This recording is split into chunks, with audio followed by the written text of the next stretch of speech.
നല്ല ഈ ഉയർപ്പിൻ്റെ പ്രഭാതത്തിനായി ദൈവത്തെ സ്തുതിക്കുകയും വാഴ്ത്തുകയും ചെയ്യുന്ന ദൈവത്തിൻ്റെ അതിപരിശുദ്ധമായ നാമം വാഴ്ത്തപ്പെടുമാറാകട്ടെ. എല്ലാ പ്രിയപ്പെട്ടവർക്കും കർത്താവായ യേശുവിൻ്റെ നിസ്തുല നാമത്തിൽ പ്രാരംഭമായ സ്നേഹവും വന്ദനം അറിയിക്കുന്നു. ചിന്തിക്കുകയായിരുന്നു, അവസാനത്തെ ഒരു പാട്ട് പാടി ഞാൻ ചിന്തിച്ചു, സൗരി എനിക്ക് പാട്ടും പ്രശംസയും ദൈവ കുഞ്ഞാടും തൻ ക്രൂശും. സൗരസുമാരെ, നാൾത്തോറും നമ്മളോട് പറഞ്ഞൊരു കാര്യം, ഒരുവൻ എന്നെ അനുഗമിക്കാൻ ഇച്ഛിക്കുന്നെങ്കിൽ നാൾത്തോറും തന്നെ ത്യജിച്ച് തൻ്റെ ക്രൂശെടുത്ത് തന്നെ അനുഗമിക്കുക. ഇന്ന് നമ്മൾ ആ ഒരു ശബ്ദം ആത്മീയ കോളത്തിൽ നിന്ന് നഷ്ടപ്പെട്ടു പോയതായിട്ട് പലപ്പോഴും ഞാൻ ശ്രദ്ധിക്കാറുണ്ട്. സഹോദരന്മാരെ, കർത്താവും തൻ്റെ അപ്പോസ്തലന്മാരും പറഞ്ഞ ആ ഉപദേശങ്ങൾക്ക് ഇന്ന് പ്രാധാന്യമില്ലാതെ അതിനുമായും ചേർത്ത് ഇന്ന് പല കാര്യങ്ങളും പറയുന്നതായിട്ട് നമുക്ക് കേൾക്കാൻ കഴിയും. നമ്മുടെ ഓരോ ദിവസം ഇന്നലെ നമ്മളെ ത്യജിച്ചു, അല്ലെ നമ്മളെ നിഷേധിച്ചു, നമ്മുടെ ക്രൂശെടുത്തു, മരിക്കാൻ കഴിഞ്ഞു, അതുകൊണ്ട് കാര്യമില്ല. ഇന്ന് നമുക്ക് കഴിയുന്നുണ്ടോ? ഈ നിമിഷം നമുക്ക് കഴിയുന്നുണ്ടോ എന്ന് നമ്മൾ തന്നെ ആത്മശോധന ചെയ്യുന്നത് നല്ലതാണ്. അപ്പോസ്തലനായ പൗലോസ് പറഞ്ഞു ഒരു കാര്യമുണ്ട്, എനിക്ക് കർത്താവായ യേശു ക്രിസ്തുവിൻ്റെ ക്രൂശിലല്ലാതെ പ്രശംസിപ്പാൻ മറ്റൊന്നുമില്ല. നമ്മുടെയും ജീവിതത്തിൽ അതുതന്നെയായിരിക്കണം. ഞാൻ ചിന്തിക്കാൻ ആഗ്രഹിക്കുന്ന ഒരു വേദഭാഗം 1 കൊരിന്ത്യർ ലേഖനം, അതിൻ്റെ വിഷയം ഇതാണ്, ശിഷ്യത്വവും ത്യജിക്കലും. നമ്മൾ ഒരുപക്ഷെ ഇത് കേട്ട് നമ്മുടെ ഉള്ളിൽ നമുക്കൊരു മടുപ്പുണ്ടോ ഒന്നും, എനിക്ക് മടുപ്പുണ്ടാകുന്ന ആർക്കാന്ന് ഞാൻ പറഞ്ഞുതരാം. നാൾത്തോറും തങ്ങളെ ത്യജിക്കാനും മരിക്കാനും നിഷേധിക്കാനും താല്പര്യമില്ലാത്തവർക്ക് മടുപ്പ് 100% മടുപ്പും അലസതയും വിരസതയും ഉണ്ടാകും എന്നുള്ളതിന് യാതൊരു സംശയമില്ല. നാൾത്തോറും ത്യജിക്കുന്നവർക്കും തങ്ങളെ നിഷേധിക്കുന്നവർക്കും ക്രൂശെടുക്കുന്നവർക്കും മരിക്കാൻ തയ്യാറുള്ളവർക്കും ഈ വഴിയിൽ വളരെ ഉത്സാഹികളായിരിക്കും. അവരോട് ഉത്സാഹമുള്ളവരായിരിക്കാനായിട്ട് പറയേണ്ടതായ ആവശ്യമില്ല. അപ്പോൾ നമ്മൾ അങ്ങനെയുള്ളവരാണെന്ന് ഞാൻ വിശ്വസിക്കുന്നു. ആണെങ്കിലും നമ്മളെ തന്നെ ഒന്ന് പുതുക്കുവാൻ നമ്മളെ തന്നെ ഒന്ന് ശ്രമിക്കുന്ന നല്ലതാണ്. നമ്മൾ 1 കൊരിന്ത്യർ ലേഖനം, നമ്മളതിൻ്റെ 18-ാമത്തെ അധ്യായം, അതിലിങ്ങനെയായിരിക്കുന്നത്, ക്രൂശിൻ്റെ വചനം നശിച്ചു പോകുന്നവർക്ക് ഭോഷത്വം, രക്ഷിക്കപ്പെടുന്ന നമുക്ക് ദൈവശക്തിയാകുന്നു. ജ്ഞാനികളുടെ ജ്ഞാനം നശിക്കുകയും ബുദ്ധിമാന്മാരുടെ ബുദ്ധി ദുർബലമാക്കുകയും ചെയ്യുന്നു. ഇവിടെ ഈ ക്രൂശിൻ്റെ വചനം അവിടെ പറയുന്നത് നശിച്ചു പോകുന്നവർക്ക് അത് ഭോഷത്വമാണ്. പിന്നെ ആർക്കാണത്? നശിച്ചു പോകുന്നവർക്ക് ഭോഷത്വവും രക്ഷിക്കപ്പെടുന്ന നമുക്ക് ദൈവശക്തിയുമാകുന്നു. ഇത് ദൈവത്തിൻ്റെ ശക്തിയായിട്ട് നമ്മളിൽ രൂപപ്പെടുന്നുണ്ടോ? സഹോദരന്മാരെ, നമുക്ക് കാണാൻ കഴിയുന്നുണ്ടോ? ഈ ദൈവത്തിൻ്റെ വചനം ദൈവശക്തിയായിട്ട് അത് നമ്മൾ ദൈവത്തെ നോക്കുമ്പോൾ കാണാൻ, ദൈവശക്തിയായിട്ട് വരുമ്പോൾ നമ്മുടെ ജീവിതത്തിൽ എന്ത് ചെയ്യുന്ന വെച്ചാൽ അതൊരു പ്രവൃത്തിയിലേക്ക് നമ്മളെ നയിക്കും. നമ്മളൊരു പ്രവൃത്തി ബലത്തിലേക്ക് അതെത്തിക്കാനായിട്ട് ഇടയായിത്തീരും. കാരണം ഇത് അപ്പോസ്തലനായ പൗലോസാണ് ഈ കാര്യം എഴുതുന്നത്. തൻ്റെ ജീവിതത്തിൽ അതൊരു ദൈവശക്തിയായിരുന്നു. കാരണം താൻ ചെയ്ത പ്രവൃത്തിയും പിന്നീട് താൻ ചെയ്ത പ്രവൃത്തിയും നമ്മൾ വായിക്കുന്ന, ഒരുവൻ ക്രിസ്തുവിലായാൽ അവൻ പുതിയ സൃഷ്ടി.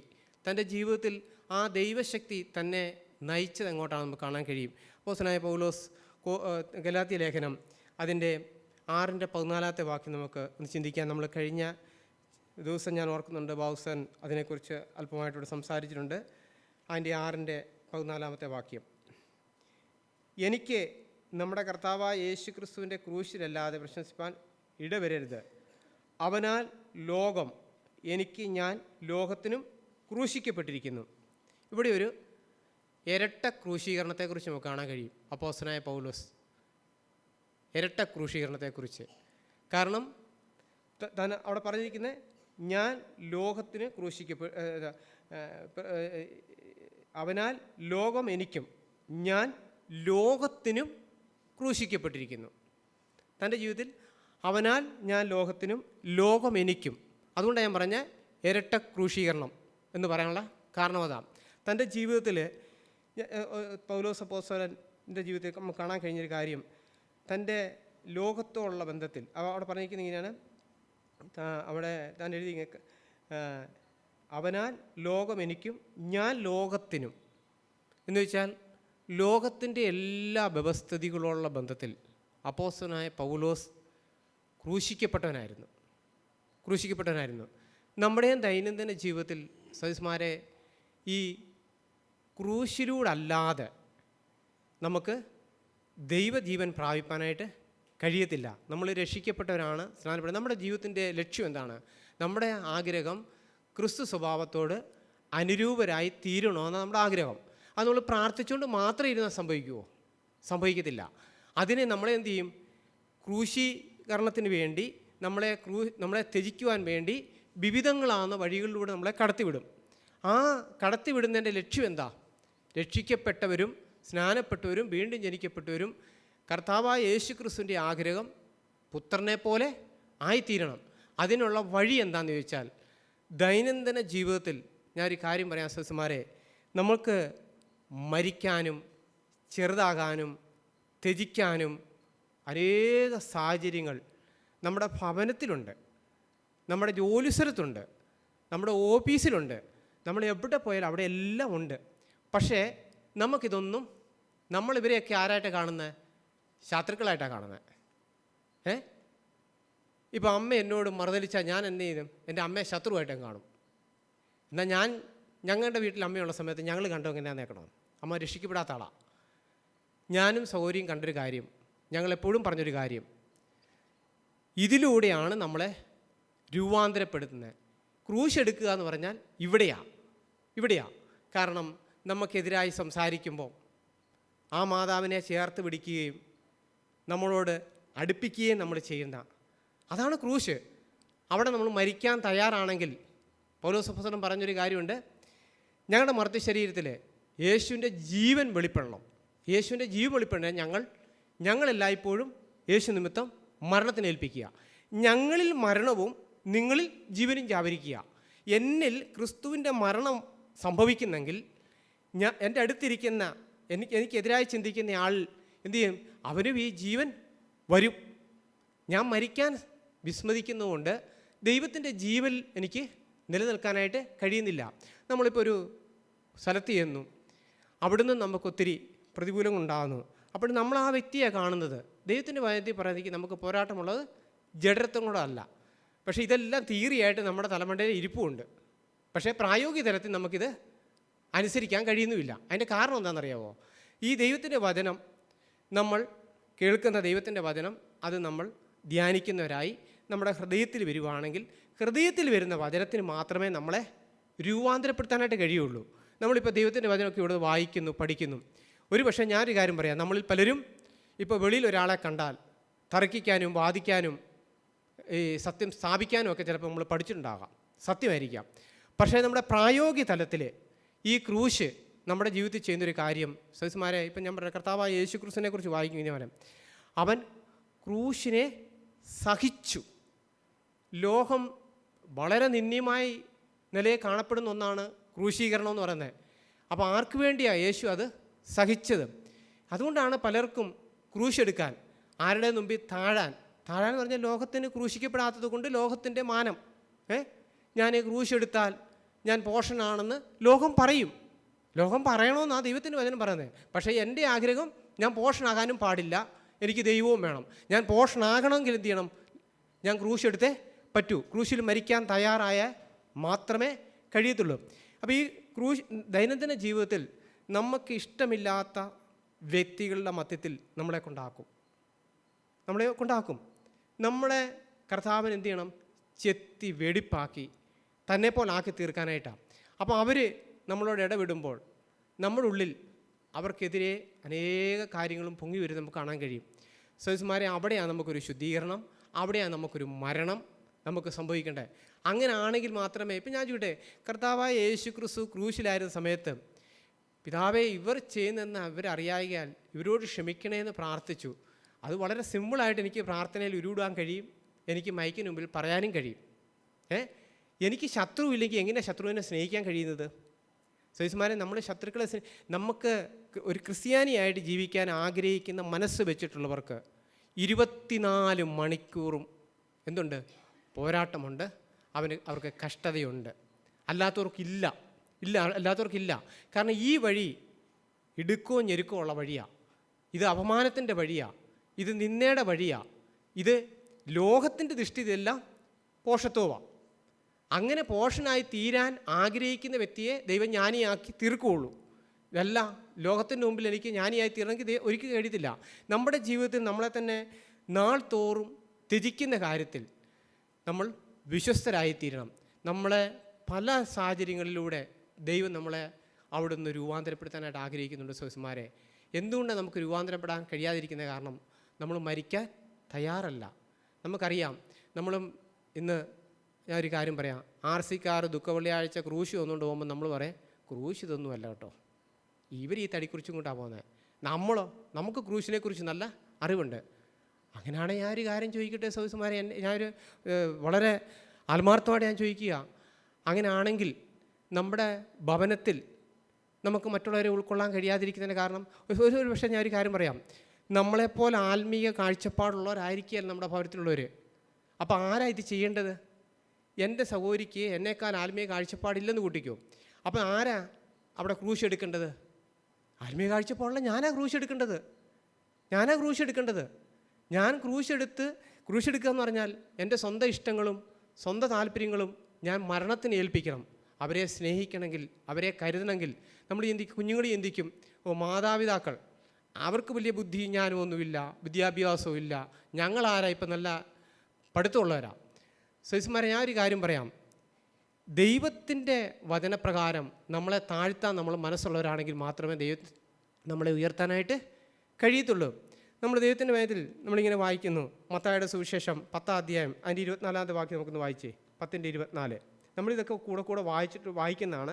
പക്ഷേ ഞാൻ അതൊന്നുകൂടെ ഓർപ്പിക്കാൻ ആഗ്രഹിക്കുന്നത്, ദൈവം നമ്മളെ അവിടെ നിന്ന് ഒരുക്കുവാനും പണിയുവാനും നമ്മളെ രൂപാന്തരപ്പെടുത്തുവാനായിട്ട് ആഗ്രഹിക്കുന്നത്. നമ്മൾ ആ തലത്തിൽ എത്താത്തത്തോളം കാലം അതിങ്ങനെ ദൈവത്തിൻ്റെ പരിശുദ്ധാത്മാവ് ആരിലൂടെയും ഇങ്ങനെ സംസാരിച്ചുകൊണ്ടേയിരിക്കും.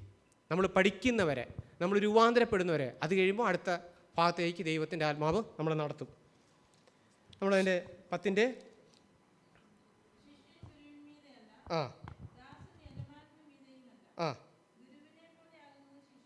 മതി. അവിടെ പറയുന്നത്, ശിഷ്യൻ ഗുരുവിന് മീതെയുമല്ല, ദാസൻ യജമാനന് മീതെയുമല്ല, ഗുരുവിനെ പോലാകുന്ന ശിഷ്യൻ മതി. അവിടെ യഥാർത്ഥത്തിൽ പറഞ്ഞാൽ സഹോദരന്മാരെ, കർത്താവ് ഇങ്ങനെ പറയും, നമ്മുടെ വളർച്ചയെക്കുറിച്ച് ഇങ്ങനെ പറയുന്നത്, നമ്മളെ ദൈവത്തിൻ്റെ വചനം ശുശ്രൂഷിക്കുകയല്ല പഠിപ്പിക്കുകയും ചെയ്യുന്ന ലക്ഷ്യം. അപ്പോസ്തലനായ പൗലോസ് പറഞ്ഞ്, ഏതു മനുഷ്യനെയും ക്രിസ്തുവിൽ തികഞ്ഞവനാക്കി നിർത്തണം. എന്ന് വെച്ചാൽ ഈ തികഞ്ഞവനാക്കി തീർക്കുക എന്ന് പറഞ്ഞാൽ അർത്ഥം എന്താ? യേശു ക്ഷമിച്ചതുപോലെ ക്ഷമിക്കുവാനും, യേശു മനസ്സലിഞ്ഞ പോലെ മനസ്സിലെയ്യുവാനും, യേശു സ്നേഹിച്ച പോലെ സ്നേഹിപ്പാനും, യേശു കരുതി പോലെ കരുതുവാനും, യേശുവിനുള്ള ആ മനോഭാവം ദൈനംദിന ജീവിതത്തിൽ നമ്മളിൽ വർദ്ധിച്ചു വരുവാനും, ഇങ്ങനെ ആകുന്ന ഒരു ശിഷ്യനെ മതി എന്നാണ് പറഞ്ഞിരിക്കുന്നത്. ഇങ്ങനെ ആകണം, നമ്മുടെ വളർച്ചയിൽ നമ്മൾ ഇങ്ങനെ ആകണം. അതിനുവേണ്ടി നമ്മളെ വിളിച്ചിരിക്കുന്നത്. അവിടെ പറഞ്ഞിരിക്കുന്നത് ഗുരുവിന് മീതെയല്ല, ഗുരുവിനെ പോലെ ആകുന്ന ശിഷ്യൻ മതി. ദാസന് മീതെയല്ല, യജമാനെ മീതെയല്ല ദാസനെ പോലെ, യജമാനെ പോലെ ആകുന്ന ദാസൻ മതി. നമ്മൾ ഈ കാര്യം പഠിക്കുമ്പോൾ സഹോദരന്മാരെ നമ്മൾ മനസ്സിലാക്കേണ്ട കാര്യം, കർത്താവായ യേശു ക്രിസ്തു തന്നെ അപ്പോസ്തലന്മാരെ അവിടുന്ന് പറഞ്ഞു വിട്ട സമയത്ത് നമ്മൾ മത്തായി 28 നമ്മളൊരു കാര്യം വായിക്കുന്നത് ഇങ്ങനെയാണ് പറഞ്ഞത്. 28:18 ഇങ്ങനെ വായിക്കുന്നത്, യേശു അടുത്ത് ചെന്ന്, സ്വർഗത്തിനും ഭൂമിയിലും സകല അധികാരവും എനിക്ക് നൽകപ്പെട്ടിരിക്കുകയാൽ നിങ്ങൾ പുറപ്പെട്ട് പിതാവിൻ്റെയും പുത്രൻ്റെയും പരിശുദ്ധാത്മാവിൻ്റെയും നാമത്തിൽ സ്നാനം കഴിപ്പിച്ചും ഞാൻ നിങ്ങളോട് കൽപ്പിച്ചതൊക്കെയും പ്രമാണിക്കുവാൻ തക്കവണ്ണം ഉപദേശിച്ചുകൊണ്ട് സകല ജാതികളെ ശിഷ്യരായിക്കൊള്ളുക. ഞാൻ ലോകാവസാനത്തോളം എല്ലാ നാളും നിങ്ങളോട് കൂടെ ഉണ്ട് എന്ന് അരുളി ചെയ്തു. ഈ പറഞ്ഞു വിട്ട കർത്താവ് അവരോട് പറഞ്ഞത്, ഞാൻ ലോകത്തിൻ്റെ അവസാനത്തോളം എല്ലാ നാളും ഞാൻ നിങ്ങളോട് കൂടെ ഉണ്ട്. നിങ്ങൾ എന്ത് ചെയ്യണം? സകല ജാതികളെ ശിഷ്യരാക്കണം. എങ്ങനെയാക്കേണ്ടത്? ഞാൻ നിങ്ങളോട് കൽപ്പിച്ചത് അവരെ പ്രമാണിക്കുവാൻ തക്കവണ്ണം ഉപദേശിക്കണം. കർത്താവ് എന്താ നമ്മളെ കൽപ്പിച്ചത്? ഒരു നാഴിക നടക്കാൻ പറയുന്നവനോട് 2 നാഴിക പോകണം. നിൻ്റെ ഈ ചെവിടത്ത് അടിക്കാൻ പറയുന്നവനോട് ഈ ചെവിടെ കാണിച്ചു കൊടുക്കണം. നിൻ്റെ വസ്ത്രമെടുക്കുന്നവന് നിൻ്റെ പുതപ്പും വിട്ടുകൊടുക്കണം. അപ്പോൾ ഇത് ചിലവാകുന്ന ഒരു ക്രിസ്തു ജീവിതമാണോ? നിങ്ങൾ തന്നെ പറ, ചിലവാകുന്നതാണോ? ഇത് ക്രിസ്തു ജീവിതം, ഈ ശിഷ്യത്വം, ചിലവാകുന്നൊരു ജീവിതം സഹോദരന്മാരെ, ചിലവാകുന്നൊരു ജീവിതമാണ്. ഇവിടെ നമ്മൾ ചിലവാകുമ്പോൾ നമ്മൾ നിത്യതയിലൊരു നിക്ഷേപം സ്വരൂപിക്കുക. നമ്മളെ ത്യജിക്കുന്ന വഴി, നമ്മളെ നിഷേധിക്കുന്ന വഴി, നാം ക്രൂശിൽ ത്യാഗം സഹിക്കാൻ നമ്മളെ ഏൽപ്പിച്ചു കൊടുക്കുന്ന വഴി. നമുക്കറിയാം, ഒരു മരക്കുരിശ് ഞാനും തുള വെച്ചിട്ടുണ്ട്. അത് വലിയ ത്യാഗമൊന്നുമല്ല. അതൊരു 2 മണിക്കൂർ കഴിയുമ്പം എനിക്ക് സ്വാതന്ത്ര്യമായിട്ട് വീട്ടിൽ വരാം. ആ സമയത്ത് ഇപ്പം ഞാനൊരു കാര്യം പറയാം, ഉദാഹരണം ഞാൻ പറയാം. എന്നോട് 24 മണിക്കൂറും കോപിക്കുന്ന എൻ്റെ ഭാര്യയെ സ്നേഹിക്കണമെങ്കിൽ എന്ത് വേണം? ഞാൻ മരിക്കാൻ തയ്യാറായിരിക്കണം. ഇതേപോലെ നമ്മൾ മറ്റുള്ളവർ നമ്മളെ നിന്ദിക്കുമ്പോൾ, പഴിക്കുമ്പോൾ, ദുഷിക്കുമ്പോൾ, ദൈവമേ അതിനായിട്ട് നന്ദി കർത്താവേ, എനിക്ക് മരിക്കാൻ തന്ന ഈ സാഹചര്യത്തിനായിട്ട് നന്ദി, എന്നെ ത്യജിക്കാൻ തന്ന ഈ സാഹചര്യത്തിനായിട്ട് നന്ദി നമുക്ക് പറയാൻ കഴിയുന്നുണ്ടോ? പറയാൻ കഴിയുന്നില്ലെങ്കിൽ ഞാനൊരു കാര്യം സഹോദരന്മാരെ, നമുക്ക് യേശുവിനെ പോലെ ആയിത്തീരാനായിട്ട് കഴിയത്തില്ല. യേശു നമ്മളെ വിളിച്ചത്, അതായത് നമ്മൾ കഴിഞ്ഞ ദിവസങ്ങളൊക്കെ കേട്ട് പുതിയ യെരുശലേമിലെ അവിടെ കുഞ്ഞാട് മാത്രമാണ് അതിൻ്റെ എല്ലാം. അപ്പോൾ അങ്ങോട്ട് കടന്നു ചെല്ലുന്നവരൊക്കെ ആരായിരിക്കണം? ഈ യേശുവിനെ പോലെ ഉള്ളവരെ മാത്രമേ അവിടെ പ്രവേശിപ്പിക്കുകയുള്ളൂ. എന്ന് വെച്ചാൽ മുഖത്തിൻ്റെ സൗന്ദര്യത്തെക്കുറിച്ചോ തേജസ്സിനെക്കുറിച്ചോ അല്ല, സ്വഭാവത്തിൽ. അതായത് ഗുരുവിനോളമാകുന്ന ശിഷ്യൻ ഏത് കാര്യത്തിലാണ്? യേശു ഈ ഭൂമിയിലായിരുന്നപ്പം യേശുവിലുണ്ടായിരുന്ന എല്ലാ സ്വഭാവ ഗുണങ്ങളും നമ്മളിൽ ഉള്ളവരായിരിക്കണം. നമുക്കറിയാം, സ്വാഭാവികമായിട്ട് നമുക്കതിന് കഴിവുള്ളവരല്ല, ശക്തിയുള്ളവരല്ല, ആദാമി പ്രകൃതമുള്ളവരാണ്. പാപജഡത്തിൽ നമ്മൾ വസിക്കുന്നത്. അതിനാണ് ദൈവം തൻ്റെ പരിശുദ്ധാത്മാവിനെ തന്നത്. നിങ്ങൾ ശക്തി ലഭിച്ചിട്ട്, ഇന്ന് ഞാൻ കഴിഞ്ഞ ദിവസമൊക്കെ കേട്ട്, ആ പ്രമാണം യഹൂദന്മാർക്ക് മാത്രം കൊടുത്തതാണ്, ജാതികൾക്ക് യാതൊരു വാദകവുമില്ലെന്ന് പഠിപ്പിക്കുന്ന നല്ല വചനപാണ്ഡിത്യമുള്ളവർ പറയുന്നത് കേട്ടു. സഹോദരന്മാരെ, എനിക്ക് വചനത്തെക്കുറിച്ച് അത്ര വലിയ പാണ്ഡിത്യമില്ല, അവരെപ്പോലെ വലിയ വിദ്യാഭ്യാസമില്ല. പക്ഷെ ഞാൻ ഓരോ ദിവസവും ദൈനംദിന ജീവിതത്തിലൂടെ ദൈവവഴിയിൽ നടന്നിട്ട് ദൈവത്തിൽ നിന്ന് കേട്ടിട്ട് ദൈവം തരുന്ന ദൈവവചനമാണ് ഞാൻ സംസാരിക്കാൻ ആഗ്രഹിക്കുന്നത്. ഞാൻ പറഞ്ഞതിൻ്റെ കാരണം, അവിടെ എൻ്റെ ഹൃദയത്തിൽ വന്നൊരു കാര്യം, അവിടെ പറഞ്ഞിരിക്കുന്ന യഹൂദന്മാരോട് മാത്രം പറയാനാണ് പറഞ്ഞത്. സകല ജാതികളെ ശിഷ്യരാക്കാൻ അവിടെ പറഞ്ഞിരിക്കുന്നത്. സകല ജാതികളെ ശിഷ്യരാക്കണം. ഇന്ന് ഞാനൊരു കാര്യം പറയാം, സഭയിൽ ശുശ്രൂഷയില്ലാത്തൊരു കാര്യം ഇത് തന്നെയാണ്. ശിഷ്യനാക്കുന്ന പരിപാടി ഇല്ല. എല്ലാവരും ശരാശരി ഒരു വിശ്വാസികളായിട്ട് ഇരിക്കുക, അത്രമാത്രമേ ഉള്ളൂ. ശിഷ്യരായിരിക്കുന്നവർക്ക് മാത്രമേ വില കൊടുക്കേണ്ട ആവശ്യമുള്ളൂ, ത്യജിക്കേണ്ട ആവശ്യമുള്ളൂ, നാൾ തോറും ക്രൂശ് എടുക്കേണ്ട ആവശ്യമുള്ളൂ.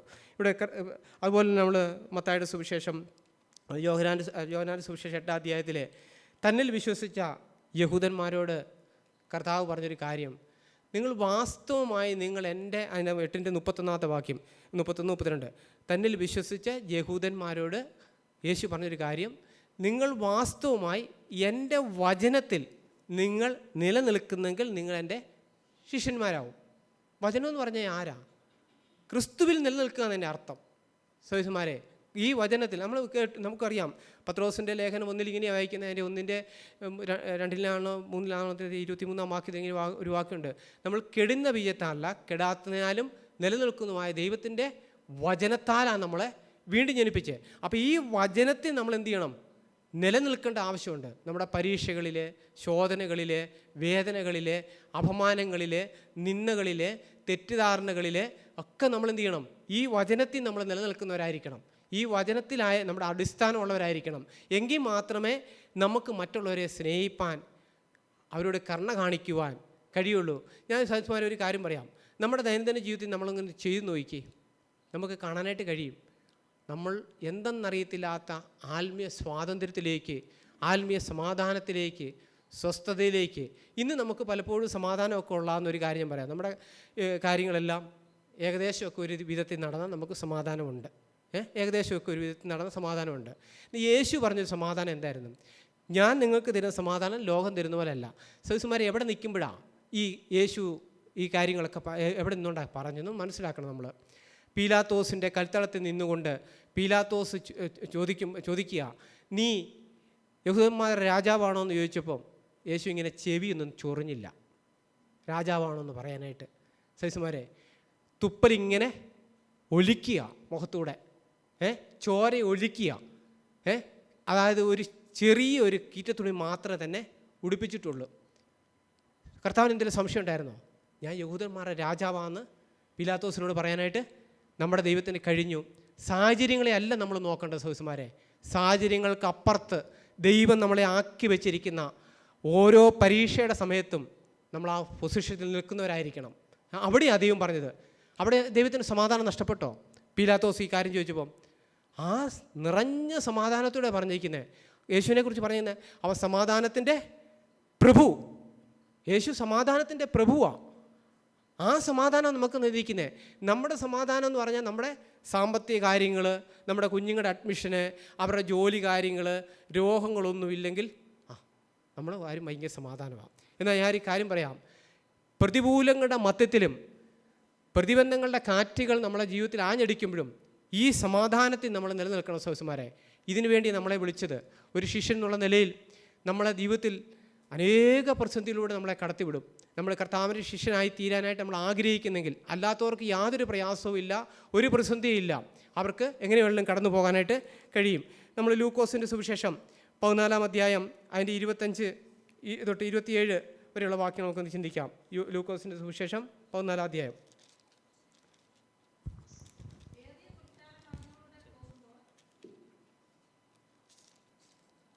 14:25. ആ ആ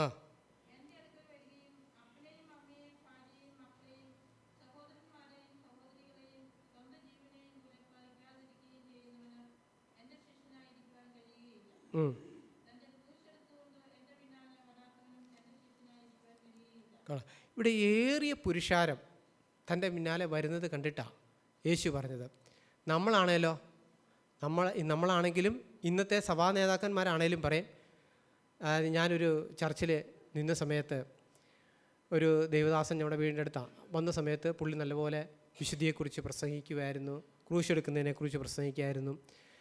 2 ആഴ്ച ഇവരുടെ പാസ്റ്റർമാരുടെ മീറ്റിംഗൊക്കെ കഴിഞ്ഞ് വീണ്ടും വന്നപ്പോൾ പുള്ളിയുടെ ആ സഭയെ നയിക്കുന്ന നേതൃത്വം, ആ പ്രസിഡൻ്റ് പുള്ളിയോട് പറഞ്ഞ് വിശുദ്ധിയെക്കുറിച്ച് അധികം പ്രസംഗിക്കണ്ട.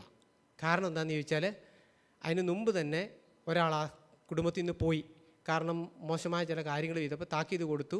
ദൈവവചനത്തിനും ഉപദേശത്തിനും വിരുദ്ധമായ കാര്യമാണെന്ന് പറഞ്ഞപ്പോൾ ഇവർ പോയപ്പം പിറ്റത്തെ ആഴ്ച തൊട്ട് ഈ ദൈവദാസനോട് പറഞ്ഞു. അപ്പം എനിക്കും അവസരം തരുന്ന സമയത്ത് ഞാനും സംസാരിച്ചപ്പം ആ സഹോദരൻ ഇങ്ങനെ പറഞ്ഞു, നമ്മുടെ ഭാഷ ഇങ്ങനെയാണ് പറഞ്ഞേക്കുന്നതെന്ന് പറഞ്ഞു. ഇന്ന് വിശുദ്ധിക്ക് അയവ് വരുത്തി. ഇവിടെ ഞാൻ പറഞ്ഞത് ഏറിയ പുരുഷാരം തൻ്റെ പിന്നാലെ വരുന്ന കണ്ടിട്ട് യേശു എന്നാ പറഞ്ഞത്? അയ്യോ, ഞാൻ ഇങ്ങനെയൊക്കെ സംസാരിച്ചാൽ എൻ്റെ പിന്നാലെ എത്ര പേരുണ്ടാവും അല്ലേ? ആളെല്ലാം നഷ്ടപ്പെട്ടു പോകുകയില്ലേ? ഇന്ന് നമ്മുടെയും താല്പര്യം എങ്ങനെയാണ്? ചർച്ച് നിറച്ച ആൾക്കാർ ഉണ്ടെങ്കിൽ പറയും ഞങ്ങളുടെ ചർച്ച എത്ര? അയ്യോ, ഞങ്ങളുടെ ചർച്ചിൽ 150 പേരുണ്ട്. ഞങ്ങളുടെ ചർച്ചിൽ 200 പേരുണ്ട്. ഞങ്ങളുടെ ചർച്ചിലോ 300 പേരുണ്ട്. ഒരിക്കൽ സാക് ബ്രദർ ഇതിനെക്കുറിച്ച് ഉദാഹരണം പറഞ്ഞു. ഒരു മുയലും ഒരു സിംഹവും തമ്മിൽ കണ്ടുമുട്ടിയ സമയത്ത് പുള്ളി ഒരു കഥ പറഞ്ഞതാണ്. മുയലിന് സിംഹത്തോട് ചോദിച്ചു, നിനക്ക് എത്ര മക്കളുണ്ട്? എനിക്കൊന്നേ ഉള്ളൂ. മുയൽ പറഞ്ഞു, എനിക്കോ? ഞാനൊരു വർഷം 2-3 പ്രസവമൊക്കെ പ്രസവിക്കും. എനിക്ക് 10-15 കുഞ്ഞുങ്ങളുണ്ട്. സിംഹം പറഞ്ഞ് എനിക്കൊരു കുഞ്ഞുള്ള ഒരു സിംഹക്കുട്ടിയാണ്. മുയലും കുഞ്ഞുങ്ങളല്ല, സിംഹക്കുട്ടിയാണ്. സുഹൃത്തുമാരെ, നമ്മൾ ഒരാളെ ഒരു ചർച്ചിലുള്ളതിലും ക്രിസ്തുവിനെ അനുഗമിക്കുന്ന, ക്രിസ്തുവിന് വേണ്ടി ഏൽപ്പിച്ചു കൊടുക്കുന്ന, കർത്താവിന് വേണ്ടി മരിക്കാൻ തയ്യാറുള്ളവൻ ആയിരിക്കണം. ആളിൻ്റെ പെരുപ്പത്തിലല്ല, ദൈവത്തിൻ്റെ പ്രസാദം. ഇന്ന് ആൾ കൂടുന്നത് നല്ലതാണ് എന്ന് ഞാൻ പറയുന്നില്ല. കേൾക്കുന്നവരെല്ലാം ഈ നിലയിൽ എത്തണം. നമ്മൾ ദൈവത്തിൻ്റെ വചനപ്രകാരം ആ കർത്താവ് പറഞ്ഞൊരു കാര്യം എന്നിട്ട് പറഞ്ഞത്, എൻ്റെ അടുക്കൽ വരികയും അപ്പനെയും അമ്മയും ഭാര്യയെയും മക്കളെയും സഹോദരങ്ങളെയും സഹോദരികളെയും സ്വന്തം ജീവനെയും പകയ്ക്കാതിരിക്കുകയും ചെയ്യുന്നവനെ എൻ്റെ ശിഷ്യനായിരിക്കാനായിട്ട് കഴിയില്ല. ഒരു കാര്യം ഞാൻ പറയും, ഇവിടെ പറഞ്ഞിരിക്കുന്ന അപ്പനെയും അമ്മയും ഭാര്യയെയും മക്കളെയും പകയ്ക്കുക എന്ന് പറഞ്ഞാൽ എൻ്റെ അമ്മേനെ ഉപേക്ഷിക്കണമെന്നോ നോക്കണ്ടെന്നോ തള്ളിക്കളയണമെന്നോ അല്ല എൻ്റെ അർത്ഥം. ദൈവത്തിൻ്റെ ഹിതം ഞാൻ ചെയ്യുന്ന കാര്യത്തിൽ എൻ്റെ അപ്പനോ എൻ്റെ അമ്മയ്ക്കോ എൻ്റെ മക്കൾക്കോ തടസ്സപ്പെടുത്താൻ കഴിയത്തില്ല. അതിൻ്റെ ലക്ഷ്യം കർത്താവായ യേശുക്രിസ്തുവിൻ്റെ അടുക്ക് വന്നിട്ട് പറഞ്ഞു, എന്താ പറഞ്ഞേ? നിൻ്റെ അമ്മയും സഹോദരന്മാരും വെളിയിൽ നിൽക്കുന്നു. കർത്താവ് പറഞ്ഞെന്നാ, എൻ്റെ അമ്മയും എൻ്റെ സഹോദരന്മാരും ആരാന്നാ പറഞ്ഞേ? എൻ്റെ ഇഷ്ടം ചെയ്യുന്നവർ. എൻ്റെ ഇഷ്ടം ചെയ്യുന്നവർ. നമ്മളവരെ വെറുക്കാനല്ല, ഒരു പക്ഷേ അവർക്ക് കാഴ്ചപ്പാടില്ലായിരിക്കാം, എന്തുവാട്ടെ. അവിടെ പറഞ്ഞിരിക്കുന്ന അവരെ നമ്മൾ ചേർത്ത് പിടിക്കുക തന്നെ ചെയ്യണം. അത് നമ്മളെ ഏൽപ്പിച്ചിരിക്കുന്ന കാര്യമാണ്. പക്ഷേ ദൈവത്തിൻ്റെ ഹിതം, ഞാൻ ഒറ്റയ്ക്കാണ് എൻ്റെ വീട്ടിൽ നിന്ന് രക്ഷിക്കപ്പെട്ടെ. അപ്പം എന്നോട് പറഞ്ഞു, നീ ദൈവവഴിയിൽ പോയാൽ നിൻ്റെ ഒരു കാര്യത്തിനും ഞങ്ങൾ നിൽക്കത്തില്ല. അന്ന് ഈ വചനം ഒന്നും ഇതുപോലെ പറഞ്ഞു തരാൻ എനിക്ക് ആരുമില്ലായിരുന്നു. ഞാൻ പറഞ്ഞു, എനിക്ക് എൻ്റെ ദൈവം മതി എന്ന് പറഞ്ഞു. സൈസുമാരെ, ഞാൻ പറഞ്ഞതിൻ്റെ കാരണം, അതുകൊണ്ട് ഞാൻ അവരെ വെറുത്തില്ല. ഞാൻ അന്നും കൂലിപ്പണി എടുത്ത് ഞാൻ അവരെ പോറ്റിക്കൊണ്ടിരിക്കുമായിരുന്നു. ഞാൻ പറഞ്ഞതിൻ്റെ കാരണം, അവിടെ പറഞ്ഞിങ്ങനെ ദൈവ ഇഷ്ടം ചെയ്യുന്നതിന്, ഇത് ദൈവവും ഞാനും തമ്മിലുള്ള എൻ്റെ രക്ഷയുടെ വിഷയമാണ്. അപ്പോൾ ഈ വിഷയത്തോടുള്ള ബന്ധത്തിൽ ഞാൻ ഒരു ഉദാഹരണം കൂടെ നിങ്ങളോട് പറയാം. ഞങ്ങൾ ആദ്യം കൂടിയിരുന്നൊരു ചർച്ചിൽ ഒരു സഹോദരി മാത്രമേ രക്ഷിക്കപ്പെട്ടുള്ളൂ. സഹോദരൻ RC കുടുംബത്തിലുള്ള ആളാണ്, പുള്ളി രക്ഷിക്കപ്പെട്ടില്ല. സഹോദരിയും സഹോദരൻ്റെ മോളും മാത്രം. അപ്പോൾ ഈ സഹോദരന് സിനിമയ്ക്ക് പോകുന്ന ഭയങ്കര ഇഷ്ടമാണ്. അപ്പം സഹോദരിയോട് ഒരു പ്രാവശ്യം പറഞ്ഞു, നമുക്ക് സിനിമയ്ക്ക് പോകാമെന്ന് പറഞ്ഞു. സഹോദരി എന്ത് ചെയ്തു? മനസ്സോടെ പോയി. സഹോദരി എന്ത് ചെയ്തു? തിയേറ്ററിൽ ചെന്ന് സിനിമ ഇടാൻ തുടങ്ങിയ സമയം തൊട്ട് താൻ കണ്ണടച്ചവിടെ ഇരുന്നു. അങ്ങനെ 2 പ്രാവശ്യം കണ്ട് ചെയ്തു. ആ സൗരി പറഞ്ഞ സാക്ഷിയാണ്. ആ സൗരി ഇന്നും വിശ്വാസി നിലനിൽപ്പുണ്ട്, നമുക്കറിയാം. ഞാൻ പറഞ്ഞ എന്നിട്ട് ആ സൗരി പറഞ്ഞൊരു കാര്യം, 3ാമത്തെ പ്രാവശ്യം പിന്നെ ഭർത്താവ് വിളിച്ചില്ല, തന്നെയാണ് പോയത്. അവിടെ ഒരു കാര്യം, നമുക്ക് നമ്മളെ സൂക്ഷിക്കാനായിട്ട് കഴിയുമോ ഇല്ലയോ എന്നുള്ളതാണ് അവിടെ തെളിയിക്കുന്നൊരു കാര്യം. കഴിയും. രക്ഷിക്കപ്പെട്ടവനെ സൂക്ഷിക്കാൻ ദൈവത്തിനും അവനും കഴിയും. നമുക്കൊരു നിലപാട് വേണം. നമ്മുടെ വിളിയും തിരഞ്ഞെടുപ്പും നമ്മൾ ആദ്യം ഉറപ്പാക്കേണ്ടത് ആവശ്യമാണ്. സസ്മാർ നമ്മളെ വിളിയും നമ്മൾ നിലനിൽക്കേണ്ടത് ആവശ്യമാണ്. നമ്മൾ അവിടെ കണ്ട കാര്യം, നമ്മളെ തന്നെ നാൾ തോറും എൻ്റെ ക്രൂശ് എടുത്ത് എന്നെ അനുഗമിക്കാത്തവൻ എൻ്റെ ശിഷ്യനായിരിക്കാനായിട്ട് കഴിയത്തില്ല. അപ്പോൾ നാൾ തോറും ഞാൻ എന്നെ ത്യജിക്കണം, എൻ്റെ ക്രൂശ് എടുക്കണം. ഞാൻ മരിക്കാൻ തയ്യാറല്ലെങ്കിൽ എനിക്ക് കർത്താവിൻ്റെ ശിഷ്യനായിരിക്കാനായിട്ട് കഴിയില്ല. ഇന്ന് അനേർക്കുള്ള കുഴപ്പം ഞാൻ പറഞ്ഞുതരാം. കാരണം ശിഷ്യത്വത്തിൻ്റെ വഴിയിൽ നടന്നാൽ സാമ്പത്തികമായിട്ട് ഒത്തിരി ചോർന്നു പോകും, സാമ്പത്തികമായിട്ടും ചോർന്നു പോകും. അതും ഞാൻ പറഞ്ഞുതരാം. അവിടെയെല്ലാം നമ്മുടെ കൈ അയച്ചു കൊടുത്തേ പറ്റൂ. കാരണം ഞാൻ ഈ കഴിഞ്ഞ ദിവസം നമ്മുടെ ഒരു സഹോദരനുമായിട്ട് സംസാരിച്ചു. ഇങ്ങനെ പറയും, നമ്മളെ ആരെയും ചൂഷണം ചെയ്യാനായിട്ട് അനുവദിക്കരുതെന്ന് പറഞ്ഞു. ഞാൻ പറയാൻ കാരണം, ആ സഹോദരൻ്റെ ത്യാഗമനോഭാവം കണ്ട് പല നിലകളിലുള്ള കാര്യം. ആ സഹോദരൻ പറഞ്ഞൊരു കാര്യം, ചൂഷണം ചെയ്തവർ ചെയ്യട്ടെ. സത്യം, ഞാനും ആ കാര്യം ഏറ്റെടുത്തു. നമുക്ക് പലപ്പോഴും ഉണ്ടൊരു ബുദ്ധിയുണ്ട്, നമ്മളെ അങ്ങനെ ചൂഷണം ചെയ്യാനായിട്ട് അനുവദിക്കരുത്. അതിലൂടെയും ഞാനൊരു കാര്യം പറയാം, നമുക്കൊരു മരണമുണ്ടെന്നുള്ള സത്യമാണ്. അതിലൂടെയും ദൈവം നമ്മളെ മറ്റുള്ളവർ ചൂഷണം ചെയ്യുമ്പോഴും നമ്മളെ രൂപാന്തരപ്പെടുത്താനായിട്ട് ആഗ്രഹിക്കുന്നുവെന്ന് ഞാൻ ചിന്തിക്കാനായിട്ട് ഇടയായിത്തീർന്നു. സഹോദരന്മാരെ, അങ്ങനത്തെ ആ വഴിയിലൂടെയും ദൈവം നമ്മളെ കടത്തിവിടും. അവിടെയെല്ലാം നമ്മളെ യേശുവിനെ പോലെ ആക്കി തീർക്കാനായിട്ടാണ് ആഗ്രഹിക്കുന്നത്. അതുപോലെ നമ്മുടെ ജീവിതത്തിൽ ഒരു ശിഷ്യനുണ്ടാകാത്ത കാര്യം എന്തൊക്കെയാണ്?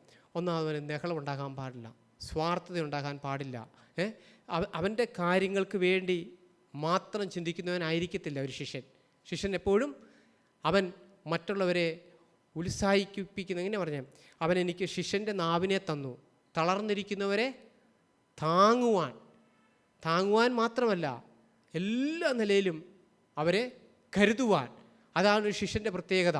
അങ്ങനെയുള്ള കർത്താവായ യേശുക്രിസ്തു ഈ ഭൂമിയിലായിരുന്ന സമയത്തും അങ്ങനെ തന്നെയായിരുന്നു ചെയ്തത്. എല്ലാ വ്യക്തികളെയും താൻ തികഞ്ഞ ആത്മീയതയിലാണ് ജീവിച്ചത്. എല്ലാവരെയും താൻ ഉൾക്കൊണ്ടു. സഹോദരന്മാരെ, ഇതാണ് കർത്താവിൻ്റെ വഴി. ഈ വഴിയിലൂടെ മാത്രമേ നമുക്കും ദൈവത്തിൻ്റെ പ്രവേശിക്കാനായിട്ട് കഴിയത്തുള്ളൂ. നമ്മൾ താഴ്മയില്ലാത്തവർക്ക് നമുക്കറിയാം, നെഹളം നമ്മളെ ദൈവത്തിന് അന്യപ്പെടുത്തും. നമ്മൾ എസ്കേലിൻ്റെ പ്രവചന പുസ്തകം അതിൻ്റെ 7-ന്റെ 20-ാമത്തെ വാക്യം ഒന്ന് വായിക്കാം. എസ്കേൽ പ്രവചനം 7-ാം അധ്യായം അതിൻ്റെ 20-ാമത്തെ വാക്യം.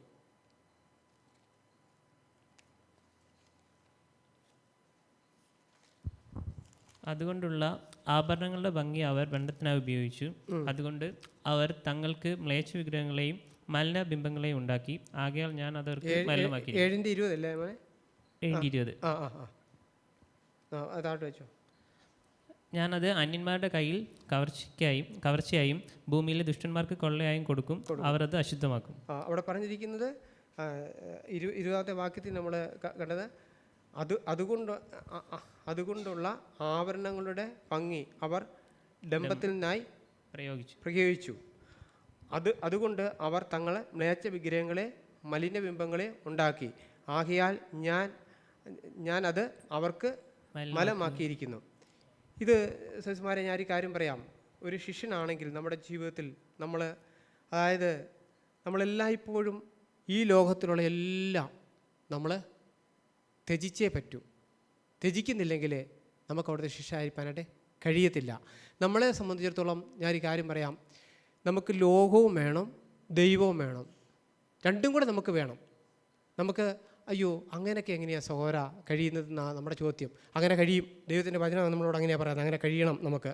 ദൈവത്തിൻ്റെ വചനത്തിൽ നമ്മൾ വീണ്ടും വായിക്കുമ്പോൾ മത്തായിയുടെ ലൂക്കോസിന് സുവിശേഷം 10:38 വാക്യം വായിക്കാം. ലൂക്കോസ് 10:38.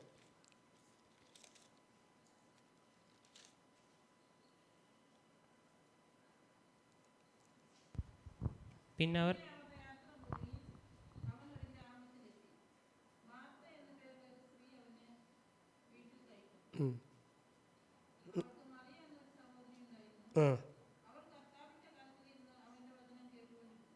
മതി.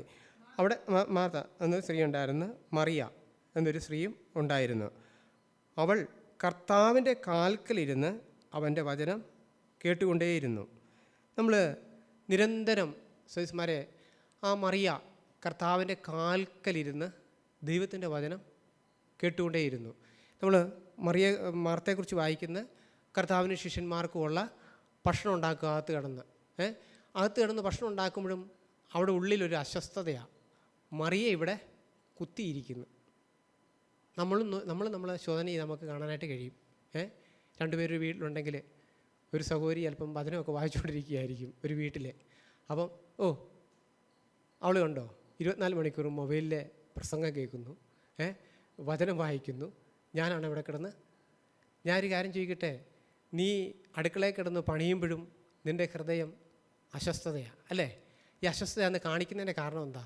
നീ രൂപാന്തരപ്പെട്ടിട്ടില്ലെന്നാണ് കാണിക്കുന്നത് അല്ലേ? ഞാൻ നിസ്സാരം ഒരു കാര്യം പറയാം. ഇപ്പം ചർച്ച വരുമ്പോൾ എല്ലാവരും ഈ ഫോൺ സ്വിച്ച് ഓഫ് ആകണമെന്നുള്ളത് യാഥാർത്ഥ്യമായ കാര്യമാണ്. ഇനിയിപ്പോൾ ഒരാൾ സ്വിച്ച് ഓഫ് അങ്ങ് ആക്കിയിരുന്ന് കൂട്ടിക്കോ.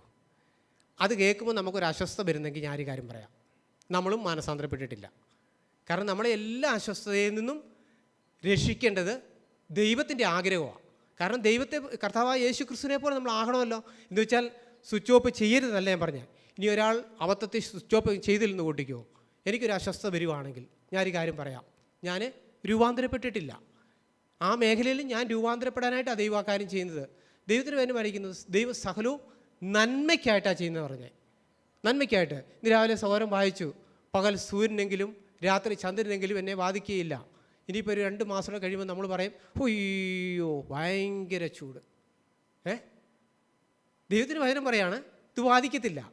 നമുക്ക് ഒരു വിധത്തിലും ദൈവത്തിന് കിടക്കപ്പുറതിയില്ല.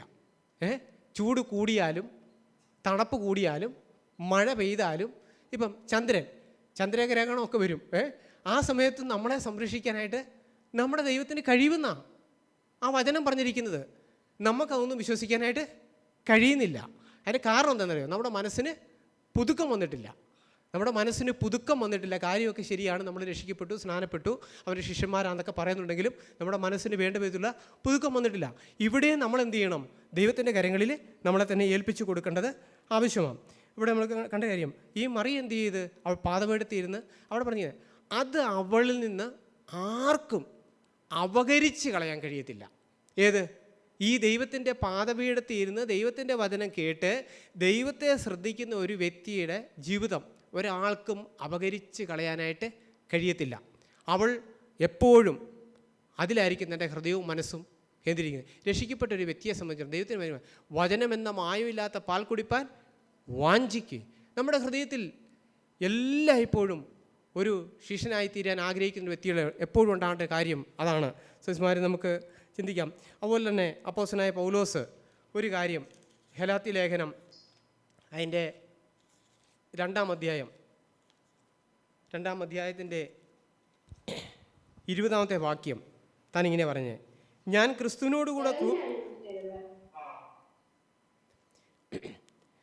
ക്രിസ്തുവിനോട് കൂടെ ക്രൂശിക്കപ്പെട്ടിരിക്കുന്നു, ഇനിയും ജീവിക്കുന്നത് ഞാനല്ല, ക്രിസ്തുവത്രേ എന്നിൽ ജീവിക്കുന്നത്. ഇപ്പോൾ ഞാൻ ജഡത്തിൽ ജീവിക്കുന്നത് എന്നെ സ്നേഹിച്ച് എനിക്ക് വേണ്ടി തന്നെത്താൻ ഏൽപ്പിച്ചു കൊടുത്ത ദൈവപുത്രനുള്ള വിശ്വാസത്തിലാണ് ജീവിക്കുന്നത്.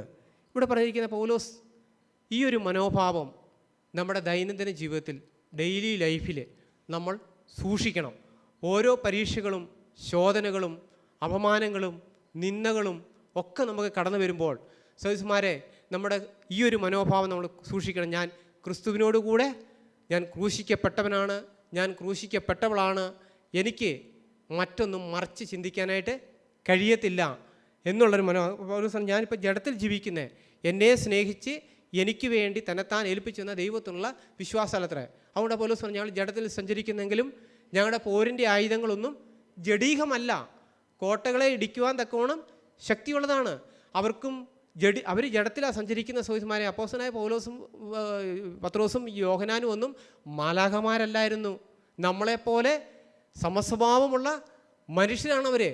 അവരുടെ ജീവിതത്തിലും നിരാശകൾ വരാം, ഭാരങ്ങൾ വരാം. അവരെ അപമാനിക്കുമ്പോൾ അവർക്ക് അത് ഉൾക്കൊള്ളാൻ കഴിയാത്ത അവസ്ഥയുണ്ട്. പക്ഷേ അവർ പറയാം, ഞങ്ങൾ ജഡപ്രകാരം സഞ്ചരിക്കുന്നെങ്കിലും ഞങ്ങളുടെ പോരിൻ്റെ ആയുധങ്ങളൊന്നും ജഡീകമല്ല, കോട്ടകളെ ഇടിപ്പാൻ. കാരണം സാത്താൻ കെട്ടുന്ന എല്ലാ കോട്ടകളെയും നമ്മൾ ഇടിച്ചു കളയുന്നവരായിരിക്കണം. എന്ന് വെച്ചാൽ ശാസിച്ചാൽ നീങ്ങുന്നൊന്നുമല്ല, നമ്മുടെ അനുസരണത്തിൻ്റെ വഴിയിലൂടെയാണ് ആ കോട്ടകളെല്ലാം തകരുന്നത്. സാത്താൻ നമ്മുടെ ജീവിതത്തിൽ ആരുടെയും, ദൈവത്തിൻ്റെ വേദത്തിൽ വായിക്കുന്നു, ഇങ്ങനെ വല്ല കയ്പുള്ള വേരും മുളച്ചിട്ട് അനേകർ അതിൽ മല്ലപ്പെടാതിരിപ്പാൻ നമ്മൾ സൂക്ഷിക്കണം. എങ്ങനെയാണ് കയ്പുള്ള വേര് വെച്ചിട്ട് മറ്റൊരു മല്ലപ്പെടുന്നത്? ഇപ്പം ഞാൻ എൻ്റെ ഉള്ളിൽ ഇവിടെ ഇരിക്കുന്ന സഹോദരന്മാരോട് ചെറിയൊരു കയ്പുണ്ടായി. ഞാൻ അച്ഛനെ കാണുമ്പോൾ പറയാം കേട്ടോ, ആ സഹോദരനെ ഇങ്ങനൊരു കാര്യം ചെയ്യുന്നുണ്ട് കേട്ടോ. അറിയാതെ ഞാൻ എന്ത് ചെയ്ത് ഒരു ഇഞ്ചക്ഷൻ ചെയ്തു.